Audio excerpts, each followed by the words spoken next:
The current event that I'm covering is a blog from May 8th of this year, 2024. The article is called Prime Study Progress Update User Experience for Neuralink. So Neuralink is a company that develops brain-computer interfaces called BCIs, and this allows people to control devices with their thoughts, which is pretty cool. Neuralink's technology involves implanting microscopic electrodes into the brain, which can record and stimulate neuroactivity. These implants can send and interpret signals that transmit them to external devices, enabling individuals with conditions such as quadriplegia to control devices with their thoughts alone. And this is very encouraging for people who they are stuck in bed, they can't really do much, and there are some devices now, but the devices that are currently out, they have to be sitting up in a chair, and this particular device, they can be laying down in bed. So that's a lot more comfortable for the patient, not needing to be readjusted and shift their weight as often. So the integration of technologies like Neuralink into healthcare presents enormous bioethical dilemmas, especially concerning patient autonomy, informed consent, and the potential for unintended consequences of brain-computer interfaces. So understanding these dilemmas is very important to ethical practice. And ethically, healthcare providers must advocate for policies that promote fair access to innovative treatments while safeguarding vulnerable populations from being excluded. The primary bioethical principles being challenged by technologies like Neuralink include the following. So one is autonomy. Neuralink directly interfaces with brain functions, potentially altering a person's thoughts, emotions, and decision-making capabilities.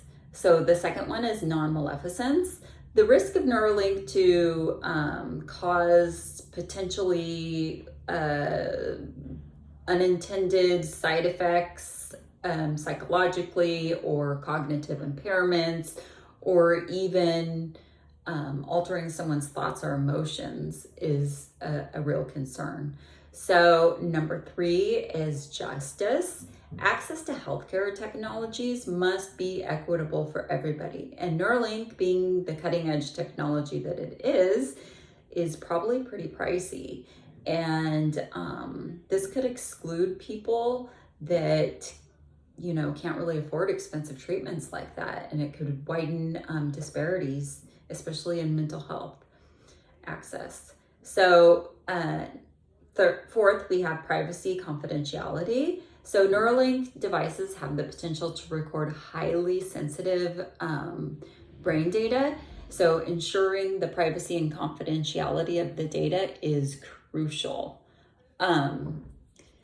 In provision number 3, from the ANA, privacy and confidentiality relevant principle emphasizes the nurse's responsibility to safeguard the patient's right to privacy and maintain confidentiality of personal health and related information. So Neuralink does claim that they have a robust security measure to protect health data from breaches or misuse.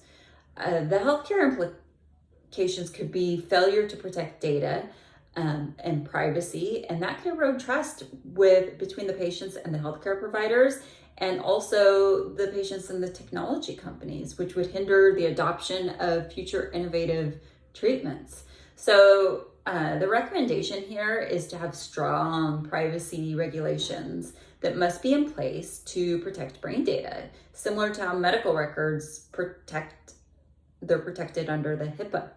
So advocates should work to ensure that patient data remains secure with provisions preventing unauthorized access or exploitation.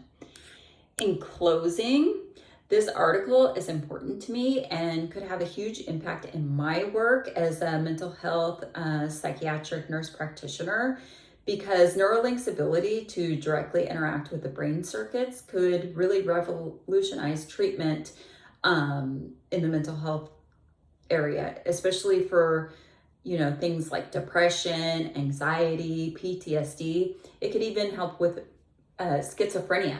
So, this could mean personalized and precise treatment options, allowing providers to target like specific regions in the brain in ways that medication or traditional therapy just can't do. So I think that through proactive policies and compassionate advocacy, we can shape a healthcare future that respects patient dignity and expands the boundaries of what is possible. And this emerging technology is not just a challenge, but it's also an opportunity to build a more equitable and effective healthcare system, one that serves all populations and leaves no one behind. Thank you.